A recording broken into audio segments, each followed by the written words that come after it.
अब हम इनको सबक सिखाएंगे। जैसे इन्होंने हमारा ऑफिस तोड़ा, वैसे ही हम उनकी सरकार को तोड़ने जा रहे हैं। राहुल गांधी का निगाह अब गुजरात पे है दोस्तों। उन्होंने प्रधानमंत्री गढ़ गुजरात में ढाबा बोल दिया है। उन्होंने अपने कार्यकर्ताओं से बोला कि डरो मत, और उन्होंने ऐसा क्यों कहा है कि अभी हाल ही में देखा होगा आपने, बीजेपी कार्यकर्ताओं ने कांग्रेस के कार्यकर्ताओं पे ढाबा बोला है उनके ऑफिस पे। मैं आपसे यहाँ कहने आया हूँ, इन्होंने आपके ऑफिस पे आपके कार्यकर्ताओं पर आक्रमण किया है। अब आपको डरना नहीं है, डराना नहीं है। इन्होंने हमारे ऑफिस पे धमकाकर, ऑफिस को तोड़कर हमें चैलेंज दिया है। चैलेंज क्या है? गुजरात के चुनाव में मैं आपको बता रहा हूं, हम सब मिलकर इनको गुजरात में हराने जा रहे हैं। जो हमने कहा, और लिख के ले लो, कांग्रेस पार्टी की जो आत्मा है वो गुजरात के चुनाव में लड़ेगी, और नरेंद्र मोदी और बीजेपी को गुजरात में जैसे हमने अयोध्या में हराया है, वैसे ही हम गुजरात में इनको हराने जा रहे हैं। कौन हराएगा? हमारे लीडर हराएंगे, हमारे बब्बर शेठ टाइगर हराएंगे। तो उन्होंने कहा दोस्तों, अयोध्या में जो चीजें हुई थी, जहां पे बीजेपी इतना राम मंदिर के इनॉग्रेशन के बावजूद चुनाव हार गई, तो अयोध्या में जब ऐसा हो सकता, गुजरात में क्यों ऐसा नहीं हो सकता दोस्तों? आप क्या सोच सकते थे? चुनाव से पहले आप सोच सकते थे कि अयोध्या में बीजेपी हारेगी ना? आप सोच सकते थे कि नरेंद्र मोदी से जान बचा के निकलेगा? मतलब मार्जिन ऐसे तुक्के से निकलेगा, सोच सकते थे? मैं आपको बता रहा हूं, जैसे ही अयोध्या में हारे, वैसे यहां पे हारने जा रहे हैं। तो दोस्तों, राहुल गांधी का गुजरात यात्रा अहमियत क्यों रखती है दोस्तों, वो मैं आपको बताऊंगा। क्योंकि अभी हाल ही में संसद में नरेंद्र मोदी को राहुल गांधी ने बोला है कि मैं आपको गुजरात में हराऊंगा, हमारे कार्यकर्ता मिलकर गुजरात में आपको हराएंगे। इतने कॉन्फिडेंस के हिसाब से राहुल गांधी कैसे ये बात बोल सकते हैं दोस्तों? और आपको गुजरात में हराएंगे इस बार।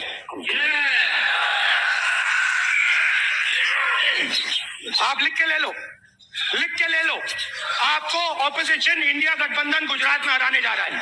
हमारे प्रधानमंत्री नरेंद्र मोदी के कि आप गुजरात में चुनाव हारने जा रहे हैं, उन्होंने इतना कॉन्फिडेंस के हिसाब से कैसे ये बात बोली दोस्तों?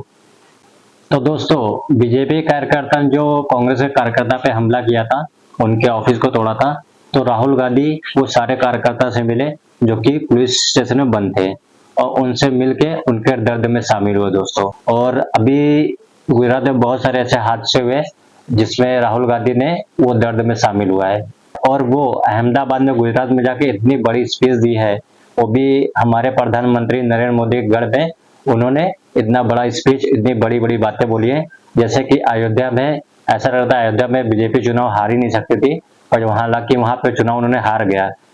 तो सेम राहुल गांधी वहां का ही हवाला देते हुए उन्होंने बोला है कि हम गुजरात में बीजेपी को हराएंगे, अपने कार्यकर्ता से बात किया है। और उन्होंने अपने कार्यकर्ता से एक ही चीज बोला कि डरो मत, डराओ मत। और राहुल गांधी ने एक और इम्पोर्टेंट बात की है, उन्होंने बोला कि हमसे बनारस में गलती हुई, अगर बनारस में कोई मैं अच्छा कैंडिडेट या तो कुछ और मेहनत किया होता तो बनारस का हाल कुछ और होता दोस्तों। तो जैसे कि अयोध्या की बात है, सेकंड उन्होंने बनारस में ये बात बोला, और अभी वो मोदी के गढ़ में यानी गुजरात पे ललकार रहे दोस्तों राहुल गांधी। और दोस्तों, अयोध्या फैजाबाद का चमत्कार किसने कल्पना की थी, अब वही होने जा रहा है गुजरात में दोस्तों। क्योंकि मैं आपको बताऊंगा दोस्तों, इससे गुजरात की भूमि से अंग्रेजों के सामने निरंतर संघर्ष करने की बात की थी दोस्तों महात्मा गांधी ने।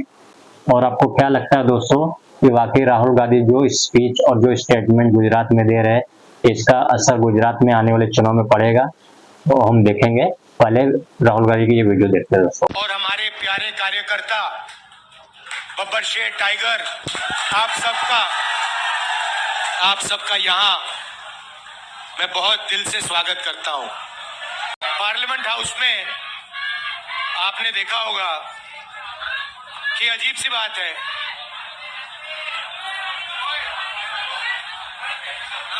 बीजेपी की जो पूरी मूवमेंट थी राम मंदिर की, अयोध्या की मूवमेंट थी। सही बात। शुरुआत आडवाणी जी ने की थी, रथ यात्रा हुई थी, उसमें आपने आडवाणी जी को रथ पे देखा था। कहा जाता है कि नरेंद्र मोदी जी ने उस यात्रा में आडवाणी जी की मदद की थी। इनकी शुरुआत वहां हुई, राइट? ठीक है। रथ यात्रा चली और पार्लियामेंट में मैं सोच रहा था कि उन्होंने राम मंदिर का इनॉग्रेशन किया और राम मंदिर के इनॉग्रेशन में अदानी जी दिख गए, अंबानी जी दिख गए, मगर गरीब व्यक्ति वहां कोई नहीं दिखा।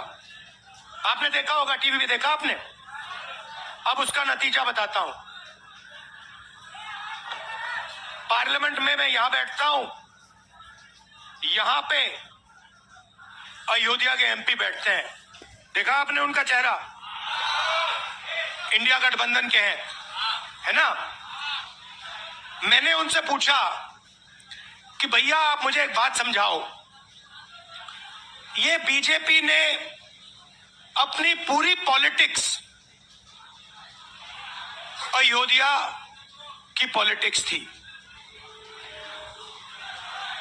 चुनाव के पहले इन्होंने राम मंदिर का इनॉग्रेशन किया, राम भगवान को पॉलिटिसाइज करने की कोशिश की, मीडिया में फैला दिया। मैंने उनसे पूछा भैया एक बात बताओ, ये हुआ क्या कि उन्होंने राम मंदिर का इनॉग्रेशन किया और इंडिया गठबंधन अयोध्या में चुनाव जीत गया, ये हुआ क्या? और मुझे जवाब उन्होंने दिया, मैं ये जवाब आपको देना चाहता हूं। उन्होंने कहा राहुल जी, मुझे पता लग गया था, तकरीबन 6 महीने पहले मुझे पता लग गया था कि मैं अयोध्या से लड़ूंगा, और जिस दिन मुझे पता लगा उस दिन मुझे यह भी मालूम था कि मैं सिर्फ लड़ूंगा नहीं, इंडिया गठबंधन अयोध्या से जीतने जा रहा है। मैंने कहा कि आपको कैसे मालूम? पूरी देश में, मीडिया में, सब जगह राम मंदिर का इनॉग्रेशन हुआ, तो आपको कैसे मालूम? उन्होंने कहा कि राहुल जी, जब मैं अयोध्या में लोगों से बात करता था तो मुझे अयोध्या के लोग सिर्फ 2-3 चीजें कहते थे। पहली बात कहते थे कि अयोध्या में मंदिर बनाने के लिए, क्लीन अप करने के लिए बहुत सारे लोगों से जमीन ली गई, बहुत सारे लोगों की दुकानें, घर तोड़े गए, और आज तक जिन लोगों के घर छीने गए, तोड़े गए, दुकानें तोड़ी गई, आज तक उनको नरेंद्र मोदी जी ने कॉम्पनसेशन नहीं दिया। पहली बात। जहां भी वो जाता था लोग उनसे कहते थे हमारी जमीन छीनी गई, सरकार ने हमें मुआवजा नहीं दिया। दूसरी बात, अयोध्या का इंटरनेशनल एयरपोर्ट बना, बड़ा एयरपोर्ट, जमीन किसकी गई? अयोध्या के किसानों की जमीन गई। आज तक उनको सही मुआवजा नहीं मिला। और तीसरी बात इन्होंने बताई मुझे, तीसरी बात, राहुल जी, अयोध्या की जनता को बहुत गुस्सा आया जब उन्होंने देखा कि राम मंदिर के इनॉग्रेशन में अयोध्या का एक भी व्यक्ति नहीं था। यह कारण थे। मगर मैं आपको यह कहानी क्यों बता रहा हूं? क्योंकि जो मूवमेंट आडवाणी जी ने चालू की थी, उस मूवमेंट को, जिसका सेंटर अयोध्या था, उस मूवमेंट को इंडिया गठबंधन ने अयोध्या में हरा दिया है। बहुत बड़ी बात कह रहा हूं। मतलब इनका पूरा जो सेंटर था वहां पे हमने, आप जैसे कार्यकर्ताओं ने, कांग्रेस पार्टी के कार्यकर्ताओं ने, और आप जाके पूछिए वहां पे समाजवादी पार्टी के किसी भी नेता से पूछ लीजिए और वो आपको बताएगा कि कांग्रेस पार्टी का कार्यकर्ता बब्बर शेर जैसे हमारे साथ खड़ा हो गया था, 1 इंच पीछे नहीं हटा। तो अयोध्या में कांग्रेस पार्टी ने, इंडिया गठबंधन ने इनको हराया है। तो अगला स्टेप क्या है? अब इन्होंने क्या किया? अच्छा, अंदर की बात बताता हूं। अब यहां आया हूं, परिवार से बात हो रही, तो अंदर की इनसाइड ट्रैक बता देता हूं। इनसाइड ट्रैक है, उसी एमपी ने बताया, राहुल जी यहां पे 3 बार सर्वे हुआ था। नरेंद्र मोदी जी वाराणसी से नहीं लड़ना चाहते थे, नरेंद्र मोदी जी अयोध्या से लड़ना चाहते थे। उनके सर्वेयर आए, 3 बार आए, नरेंद्र मोदी जी आए और सर्वेयर ने उनको कह दिया, नरेंद्र मोदी जी अगर आप अयोध्या से लड़ेंगे आप अयोध्या में हारेंगे, आप अयोध्या में मत लड़िए, क्योंकि अगर आप लड़ गए आपका राजनीतिक करियर अयोध्या में खत्म हो जाएगा। इसलिए अयोध्या से नहीं लड़े, वाराणसी से लड़े। और वाराणसी में हमने 1-2 छोटी गलती कर दी, नहीं तो वहां उनको निपट लेते। मतलब आप देखिए, अयोध्या में उन्हीं के लोगों ने उनसे कहा कि हारोगे, और काशी में कितने से जीते? 1 लाख वोट से जीते। मतलब जान बचा के निकले हैं। जैसे ही अयोध्या में हारे वैसे यहां पे हारने जा रहे हैं।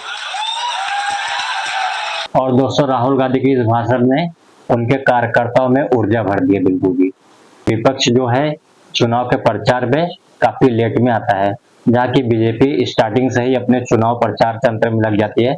बट एक ये भी चीज है कि विपक्ष के पास उतने पैसे के रिसोर्सेज नहीं है, जहाँ की जो सत्ताधारी सरकार है उसको सारी रिसोर्सेज मतलब पैसे की है। वो एक बहुत इम्पोर्टेंट चीज है कि प्रचार प्रसार में जो पैसे लगते हैं। बट एक कमजोरी क्या है विपक्ष की, शुरू से मेहनत नहीं करते हैं, वो एक कमजोरी मैं बोल सकता हूँ। दोस्तों, आपको क्या लगता है आप कमेंट बॉक्स में मुझे बताएं। और दोस्तों, मैं आपको बताऊंगा अभी रिसेंटली हाथरस में जो एक सत्संग हुआ था, उसमें भगदड़ में कुछ लोगों की मौत हो गई। उस पर भी वो हाथरस में जाके वहां के पीड़ितों से, वहां के लोगों से मिले जिसके घर वाले इस भगदड़ में नहीं रहे। ये बहुत चिंताजनक बात है दोस्तों। बट हमारे देश के प्रधानमंत्री जो कि जाके उनको मिलना चाहिए, उन्होंने हालांकि गम जताया था ट्विटर के माध्यम से, बट उनको जाके मिलना चाहिए। वहीं विपक्ष के नेता राहुल गांधी हाथरस के लोगों से मिले और जो भी उनकी बातें थी और मुआवजे के ऊपर भी, बहुत सारी हेल्प करने के ऊपर भी उन्होंने हाथरस के लोगों से बात की। दोस्तों, ये विपक्ष ने इस चीजों में आगे वाला हाथ बढ़ाया दोस्तों। पर दोस्तों, आप मुझे बताओ कि राहुल गांधी बड़ी बड़ी बातें तो गुजरात में जाके कर रहे हैं, क्या लगता है आने वाले चुनाव में वाकई वो कुछ बड़ा ऐसा कर सकते हैं, या वहां पे हमारे देश के प्रधानमंत्री जो कि उनका गढ़ है गुजरात में, उनको हरा सकते हैं? देखना है। तो वीडियो में अभी के लिए इतना ही दोस्तों, और वीडियो को पसंद है तो वीडियो को लाइक शेयर सब्सक्राइब जरूर करें। थैंक यू सो मच दोस्तों, जय हिंद।